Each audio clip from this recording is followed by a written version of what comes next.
Amén.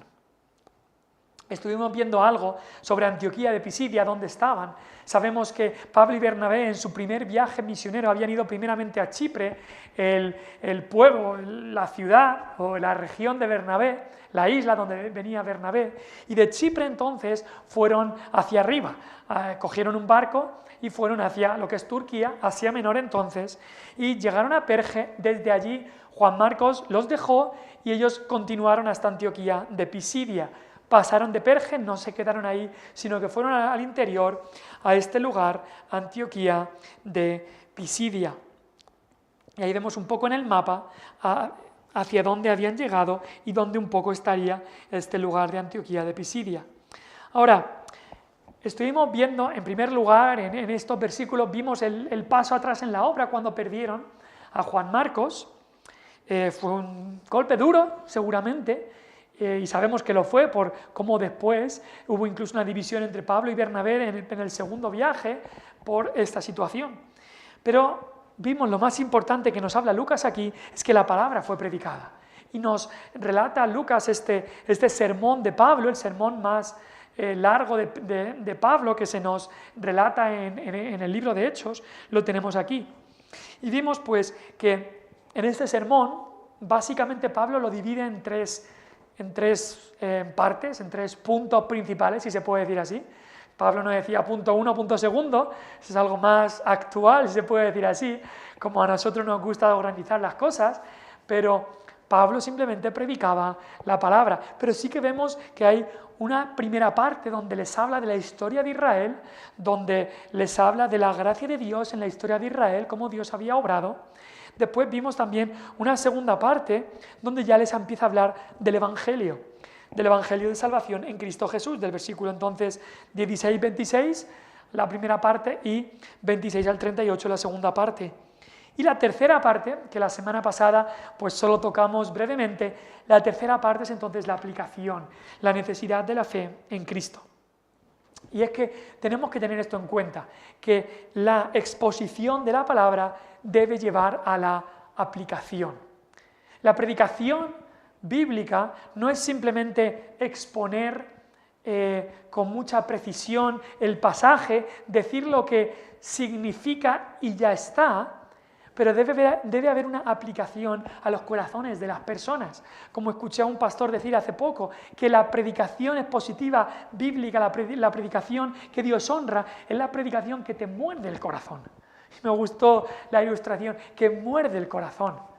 No que te deja el corazón lleno de conocimiento y ya está. No que simplemente, aunque también, que ahora has entendido mejor lo que decía el texto. Pero si simplemente se queda en eso, no logra lo que la predicación debe hacer. La predicación debe llevarnos a una respuesta, a una aplicación, a que al final digamos, ¿qué debo hacer? Y se responda al qué debo hacer con lo que he escuchado. Entonces, lo hemos visto, al final vamos a ver cómo Pablo les lleva a la aplicación, les lleva a morderle el corazón, por así decirlo. ¿Qué vas a hacer con este Cristo que ha sido predicado? Es lo que Pablo está diciendo. Vemos que Pablo, primer punto, había explicado la base del Evangelio, las promesas del Dios creador y del Dios de Israel, cómo Dios había redimido a Israel de Egipto, cómo los soportó en el desierto, cómo los introdujo en la tierra de Canaán, cómo les dio jueces por 450 años y cómo después, cuando pidieron rey, les dio el rey Saúl, que no fue un buen rey, y luego les dio como segundo rey a este rey David, con quien hizo un pacto sempiterno, un pacto eterno, y de quien dijo vendría el Cristo. Y entonces, en segundo punto, les habla no de la base del Evangelio, sino que les habla de la esencia del Evangelio.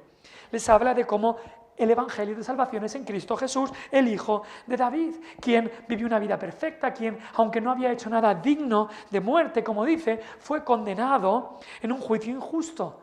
Que los habitantes de Jerusalén y los gobernadores de Jerusalén pidieron a Pilato que se le matase. Lo pusieron en un madero, allí en una cruz, en un madero. Allí lo crucificaron y después lo pusieron en un sepulcro. Pero, dice, Dios le levantó de los muertos.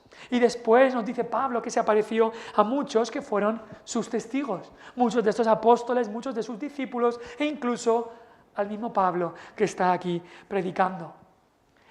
Pablo ha hablado de la base del Evangelio, las promesas de Dios al pueblo de Israel, a su pueblo y nación escogida allí en el Antiguo Testamento. Ahora ha hablado de la esencia del Evangelio, pero no acaba ahí su predicación. Como estamos recalcando, no es mera información o explicación de los hechos, tiene que haber aplicación. Eso es crucial y por eso en el versículo 38 les dice, sabed pues esto, y les dice, varones hermanos. Está diciendo, esto es importante, todo lo que he dicho, ahora lo voy a llevar a aplicarlo. Todo esto está bien saberlo, es importante, es necesario, es crucial saberlo, pero ahora, ¿qué vas a hacer? Varones hermanos, les habla de esta manera para atraer su atención. Y entonces les dice, por medio de Cristo se os anuncia que perdón de pecados. Así que Pablo presenta el perdón de los pecados. Y eso es lo que tenemos que explicar cuando hayamos explicado el Evangelio de Cristo, la base del Evangelio, la esencia del Evangelio. Entonces tenemos que predicar el perdón de pecados. Ahora, a veces comenzamos en el perdón de pecados y primero tenemos que explicar la base, la esencia del Evangelio. Y entonces la respuesta que requiere el Evangelio o lo que ocurre cuando el Evangelio se cree y la necesidad es la necesidad de perdón de pecados. Pablo toca la pregunta más importante que una persona se puede hacer. Y la pregunta que muchos de los que nos rodean tienen en su corazón, aunque no lo digan. Pero tienen en su corazón una pregunta que es, ¿cómo puedo ser perdonado de mis pecados? ¿Cómo puedo ser perdonado de mis pecados? Porque aunque la gente cauteriza su conciencia, algo siempre queda de la conciencia ahí. Y en muchas ocasiones esa conciencia le hace ver al hombre su pecado. ¿Verdad? Que muchas veces se cauteriza en muchos pecados, pero siempre queda algo. Y ahí nombra la palabra pecado el apóstol Pablo. Es muy importante. Cuando predicamos el Evangelio, un Evangelio sin nombrar el pecado, un Evangelio sin tratar sobre el pecado no es Evangelio, porque no tiene ninguna utilidad.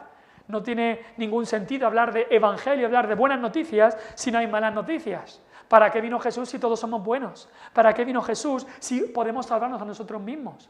Pero por eso habla del perdón de los pecados, que somos pecadores, que hemos roto la ley de Dios, que somos enemigos de Dios.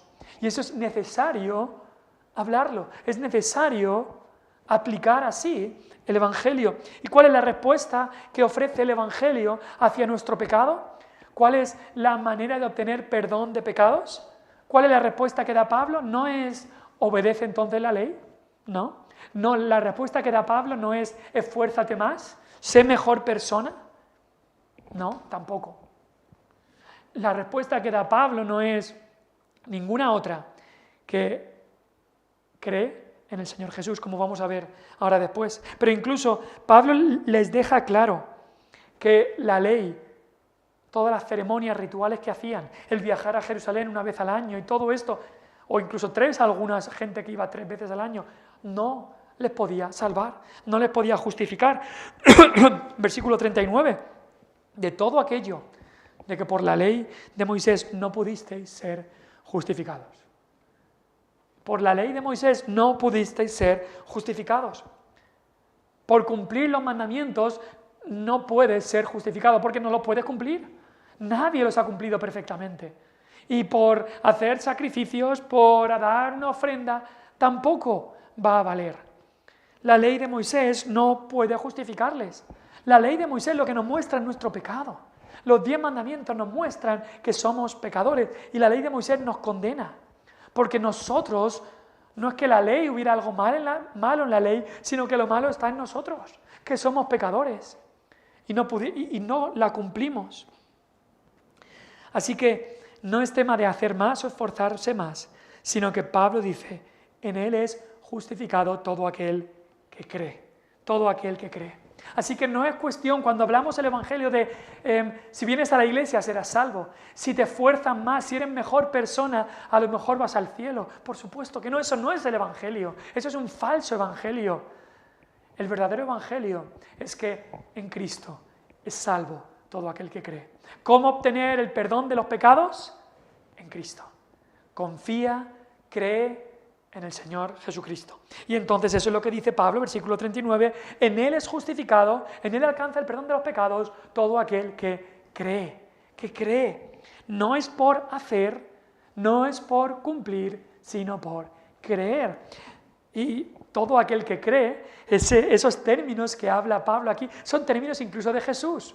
Juan 3:16, el versículo que tanto conocemos. Porque de tal manera amó Dios al mundo que ha dado o dio a su Hijo unigénito para que todo aquel que en Él cree, todo aquel que cree, todo aquel que en Él cree no se pierda, mas tenga vida eterna. Y Pablo utiliza esos mismos términos y en los términos que tenemos que utilizar. Si crees, si confías en el Señor Jesucristo, serás salvo. Ay, pero es que la persona es muy pecadora, primero tendrá que mejorarse un poco. No, ese evangelio, eso es un evangelio falso. Cree en el Señor Jesucristo y serás salvo. Y cuando una persona viene a Cristo, dejando arrepentida de sus pecados y confiando en Él como único Salvador, la Biblia lo dice invariablemente, será salvo, será salvo. Ahora, los términos que utiliza Pablo aquí eran también bastante fuertes para el judío, porque para un judío religioso, ese todo aquel no le encaja. Los judíos tenían ese orgullo y esa vanagloria de que Dios era el Dios de los judíos y que los que serían justificados serían todos los judíos religiosos, o al menos todos los judíos serán justificados. Pero todo aquel que cree, eso no les encajaba en su teología. Pablo aquí no hace distinción entre judíos y gentiles, dice todo aquel que cree. Y nosotros tampoco deberíamos hacerla. Te encuentras a una persona muy moral, buena persona, que cree en Dios, que ayuda a los pobres, y te encuentras a un hombre depravado, ladrón, adúltero, fornicario, que es la peor persona del pueblo. Y tanto uno como el otro deben de saber que todo aquel que cree en el Señor Jesucristo será salvo. Todo aquel. El que va por el lado limpio del camino a la destrucción, como el hombre religioso, y el que va por el lado sucio del camino a la destrucción, los dos van en el camino a la destrucción. Y necesitan a Cristo, los dos. Las buenas personas, o los que se creen buenas personas, porque no hay buenas personas, y las malas personas. No hay ninguno bueno, dijo Dios. Hay gente que va por el lado moral de la vida, otros que van por el lado inmoral, pero sin Cristo todos van en camino a la destrucción. Por eso el mensaje es todo aquel que cree.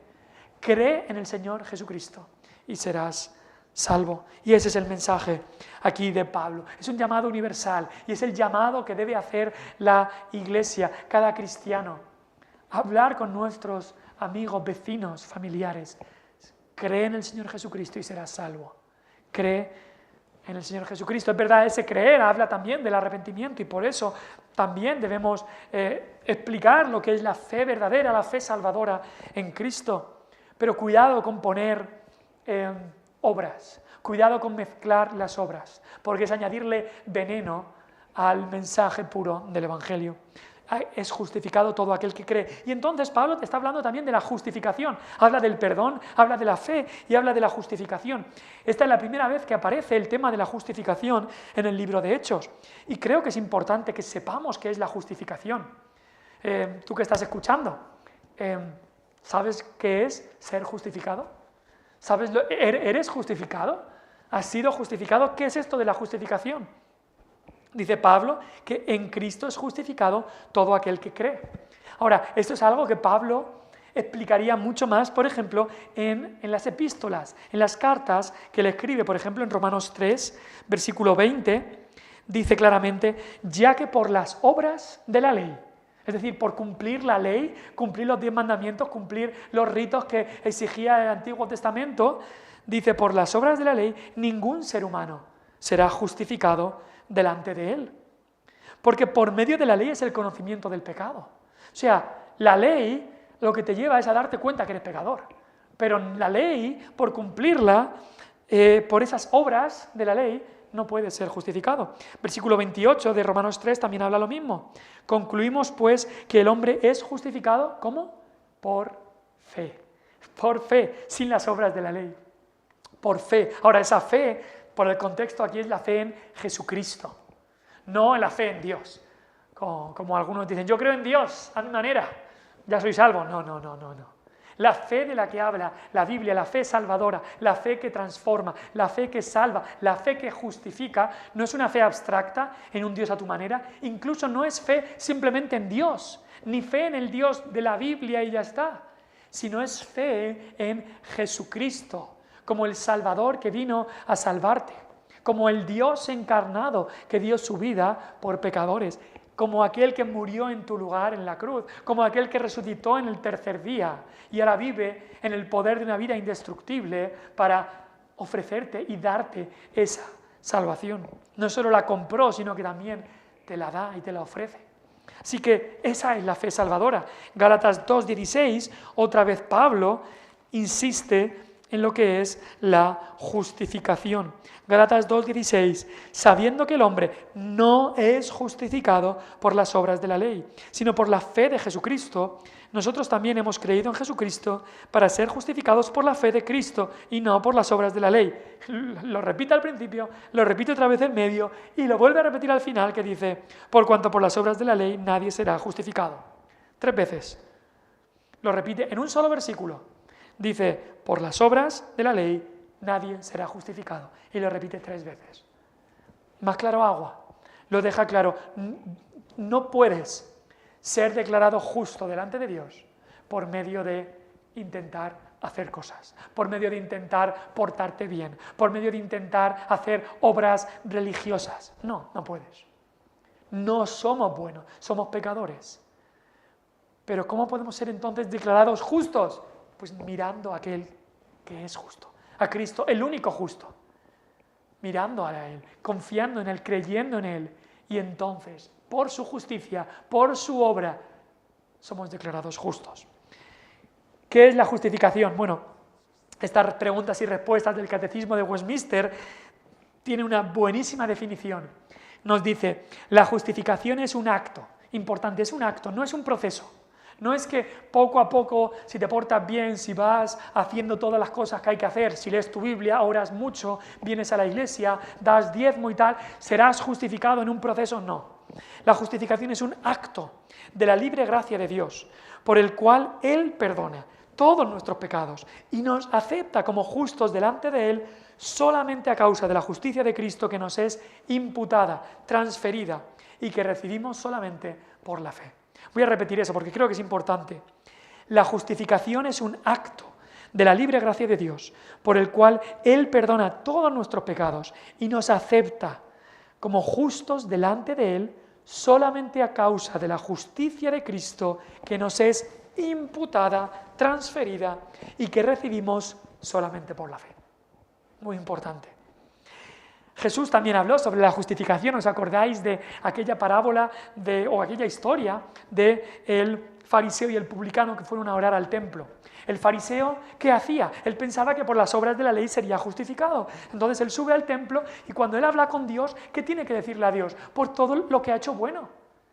O lo que él pensaba que había hecho bueno. Y va y le dice a Dios, gracias te doy, Señor, por lo bueno que soy. Porque yo diezmo, yo ayuno, yo oro y yo no soy como este publicano miserable y asqueroso. Prácticamente dice. Eso decía el fariseo, intentando justificarse por las obras de la ley. ¿Qué dice el publicano cuando llega allí al templo? Dice, Señor, Dios, sé propicio a mí, el pecador. Primero se reconoce pecador, se reconoce incapaz, se reconoce sucio y miserable. Segundo, clama a Dios. Su confianza no está en sí mismo. No le dice, Señor, haz que pueda mejorar para llegar a poder ser justo. No, sé propicio tú a mí. Propiciar es satisfacer la ira de Dios. Y lo que te está diciendo el publicano a Dios es, Señor, yo soy pecador. Yo te pido a ti que tú proveas un sustituto que satisfaga tu ira que debe caer sobre mí. Eso es lo que pedía el publicano. Estaba pidiendo y decir, Señor, soy pecador, merezco tu ira, pero te pido, Señor, que tú proveas ese sustituto.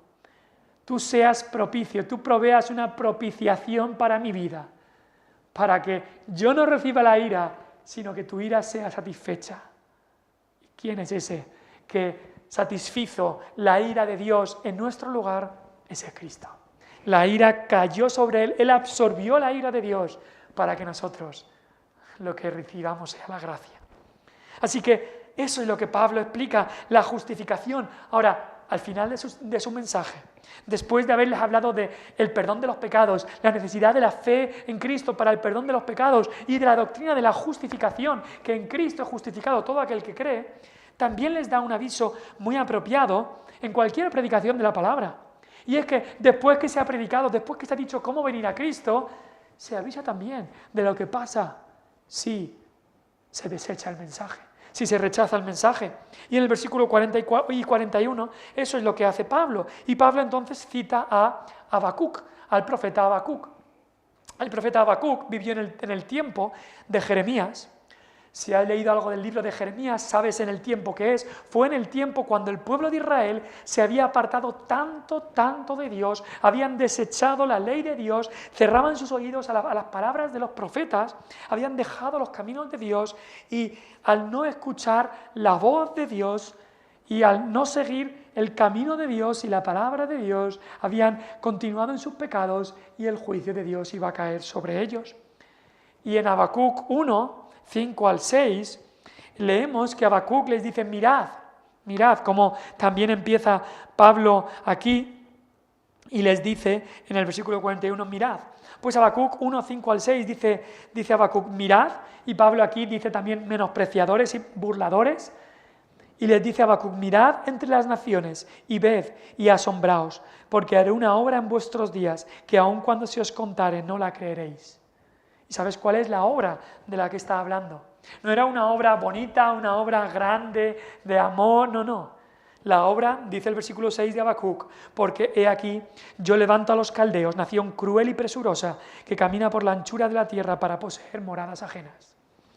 En el 586, en el tiempo de Habacuc y de Jeremías, los 586 a.C., en el tiempo de Habacuc y Jeremías, los caldeos, los babilonios, liderados por el rey Nabucodonosor, vinieron a Jerusalén, asediaron toda la ciudad después de haber conquistado todo Israel o todo Judá y llevaron a Israel cautivos a Babilonia, destruyeron el templo. Y así Israel estuvo 70 años en cautividad en Babilonia. Eso pasó en tiempo de Habacuc y de Jeremías. Y es esta cita que Pablo toma y la aplica a su audiencia. Y Pablo les estaba avisando de que algo similar podía ocurrir con los judíos si se burlaban del mensaje del Evangelio, si menospreciaban, como les dice ahí, menospreciadores. Si hacían eso, algo similar iba a ocurrir. Si no se arrepentían y creían la palabra de Dios en el Evangelio, en Cristo Jesús. Y es que exactamente así pasó. Algo muy similar ocurrió unos años después en Jerusalén. En el año 70 después de Cristo, el general Tito con los ejércitos romanos vinieron, con el imperio, los ejércitos del imperio romano vinieron a Jerusalén. Y ese templo de Herodes, tan grande que había construido, atacaron Jerusalén y destruyeron el templo. Acabaron con los sacrificios, acabaron con todo lo que se hacía ahí. Y por eso les dice, menospreciadores, asombraos y desapareced. De alguna manera, todo lo que es los rituales judíos, todo lo que era el judaísmo, fue esparcido, desapareció. Y esa obra fue hecha por culpa del rechazo de los judíos al Evangelio. Y Pablo les estaba avisando. Eso fue un tremendo final al sermón de Pablo. No acaba con una parte bonita, sino acaba diciéndoles, y ellos conocerían este texto de Habacuc, diciéndoles, si no creéis al Evangelio, judíos, lo mismo que ocurrió con los judíos que fueron en la cautividad babilónica, lo mismo va a ocurrir con vosotros. Y es que en realidad ocurrió así. Así que ya para acabar, tenemos el gozo y rechazo ante la palabra. Se nos dice que cuando Pablo y Bernabé acaban esta predicación, que principalmente predicaba Pablo, salieron de la sinagoga de los judíos, en el versículo 42 leemos esto, y los gentiles, que seguramente pienso que estuvieran más atrás, o quizá incluso fuera de la puerta, los gentiles les dicen, queremos escuchar más. Porque ellos salieron y entonces los gentiles les ruegan esto. Así que pienso que quizá los gentiles estaban en la puerta, escuchando lo que Pablo estaba predicando, y les ruegan y les dicen, mira, queremos escuchar más de esto. Habían escuchado mucho sobre el judaísmo, si estaban allí escuchando en la sinagoga, pero esto nunca lo habían escuchado. Querían escuchar más. Y qué gozo cuando eso ocurre. Y les piden, por favor, venir el siguiente día de reposo.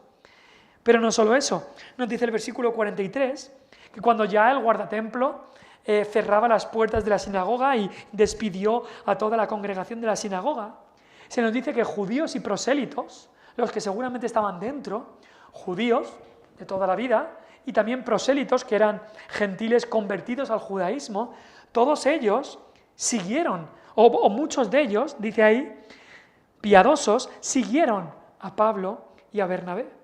Querían más. No les bastaba con el sermón de Pablo, querían escuchar más. Y entonces Pablo y Bernabé, ¿qué hicieron? Pues continuaron, les hablaron más. Y el mensaje básicamente era diciendo a perseverar.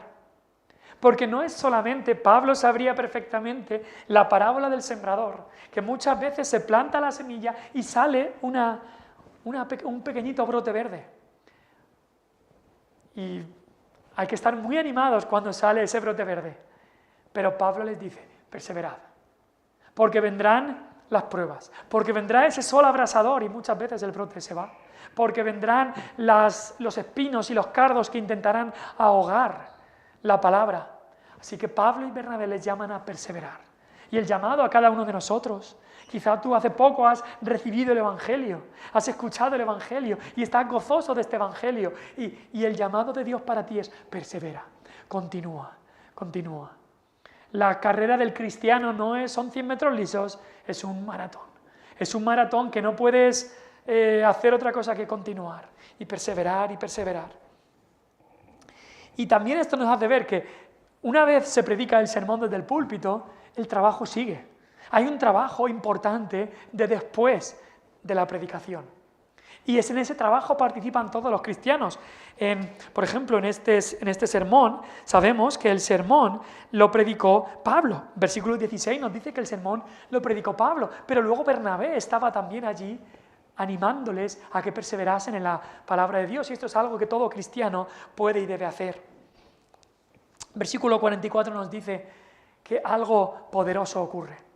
La palabra empieza a esparcirse. Esa semana, una semana especial, que todo el mundo empieza a hablar de este mensaje impactante que ha ocurrido, que la gente quiere escucharlo, que esto que es, y nos dice que tan impactante había sido el sermón, que se juntó casi toda la ciudad. La semana que viene, el día de reposo, incluso gentiles que no guardaban el día de reposo, fueron allí a escucharlo. ¿Y para qué iban?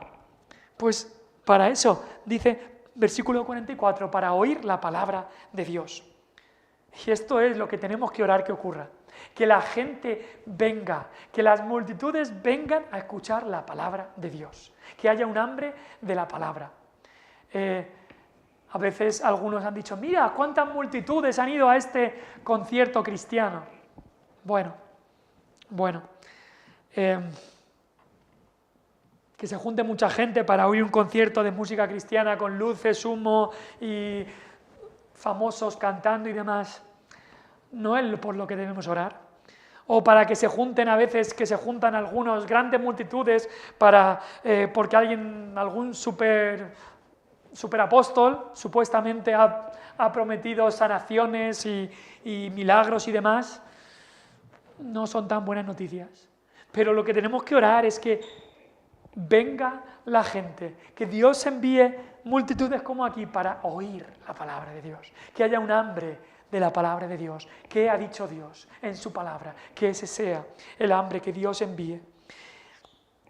Y la verdad es que leyendo estos 3 versículos, 42, 43, 44, este entusiasmo, este despertar, este avivamiento que hubo aquí en Antioquía de Pisidia, que gente estaba fuera, incluso de la sinagoga, que dice casi toda la ciudad vinieron a escuchar. No sé si estaban en la sinagoga o quizá tuvieron que ir a la plaza o al aire libre, no lo sé, no nos lo dice, pero nos dice ahí, versículo 44, que se juntó casi toda la ciudad. Esto la verdad me recuerda tiempos de avivamiento que he escuchado en la tierra de mi madre y de toda la familia de mi madre allí en Irlanda del Norte. Y justo se cumple este año, 75 años, desde que mi bisabuelo, llamado Alexander, allí en Irlanda del Norte, él salió de una iglesia que estaba muerta, una iglesia que no predicaba el Evangelio, salió de allí porque él se había convertido, había creído en Cristo por la gracia de Dios, salió y junto con otros llamaron a un evangelista para que en una vieja escuela trajera sermones evangelísticos, y ellos se encargaron de traer a la gente. Y esta campaña evangelística duró semanas, y los testimonios de tanto mi bisabuelo como otros es que lo que se predicó allí fue algo que Dios usó tanto que 100 almas al menos se convirtieron en esa campaña evangelística. Y el edificio estaba a reventar, había tanta gente dentro como la gente que estaba fuera, porque no cabía. Las ventanas estaban bien abiertas y la gente haciendo cola en las ventanas para escuchar la palabra de Dios predicada. Gente incluso en esos cultos que no cabía y se sentaba en los escalones del púlpito porque no había sitio. Había un hambre de la palabra de Dios. Y es lo que debemos orar y rogar y clamar al Señor para que Dios lo envíe en nuestros tiempos, como ocurrió aquí en Antioquía de Pisidia, como ocurrió en Irlanda del Norte hace 75 años, en tiempos de mi bisabuelo, que ocurra también ahora en la Sierra de Segura, en España.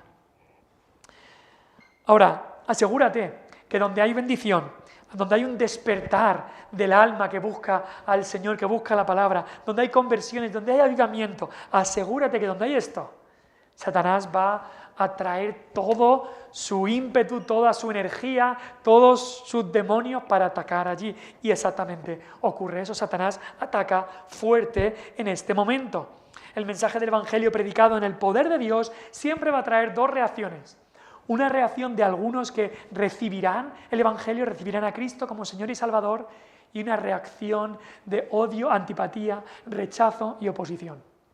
Cuando se predica supuestamente el Evangelio y la gente dice, muy bien, si eso es lo que tú quieres, muy bien, no me importa, no hay una gran apatía, es que no se está predicando en el poder de Dios, es que no estamos orando lo suficiente, es que no estamos clamando lo suficiente, porque el Evangelio lleva estas 2 reacciones y deberíamos orar más para que haya estas 2 reacciones.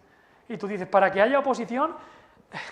Bueno, lo que deberíamos orar es para que prediquemos el Evangelio, y el Evangelio predicado siempre va a traer oposición, el Evangelio predicado en el poder de Dios. ¿Y qué pasa en el versículo 45? Pues que nos dice que hay celos, que los judíos se llenaron de celos.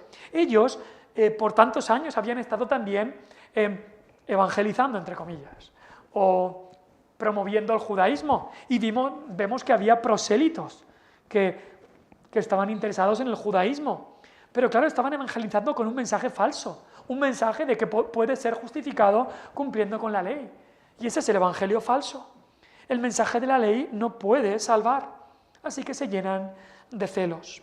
Cuando ven que Pablo y Bernabé predican y el Evangelio comienza a transformar almas y hay este impacto y hay esta multitud que quiere buscar a Dios a través de Cristo. Y no es por quizá estar tanto en contra de lo que Pablo decía, porque en realidad no tenían argumentos para combatirle, sino que todo venía de los celos. Y entonces nos dice que le rebatían lo que Pablo decía. ¿Y cómo rebatían? No tenían argumentos, entonces lo que hacían era contradiciendo o blasfemando. La palabra blasfemando es simplemente ofendiendo. Y es una blasfemia contra Cristo lo que estaban haciendo, blasfemando el nombre de Cristo, contradiciendo simplemente con insultos y ofensas. Así era la oposición. Ahora, ¿cuál fue la respuesta de Bernabé y Pablo? La respuesta de Pablo y Bernabé es fuerte. No es una respuesta que se queda a media tinta, no es una respuesta de, bueno, vamos a ver si llegamos a un acuerdo. Es curioso, tampoco Pablo y Bernabé dicen, oye, os pido por favor respeto. No, no piden respeto. Ellos lo tenían bien claro, es lo que esperaban, que iba a haber oposición.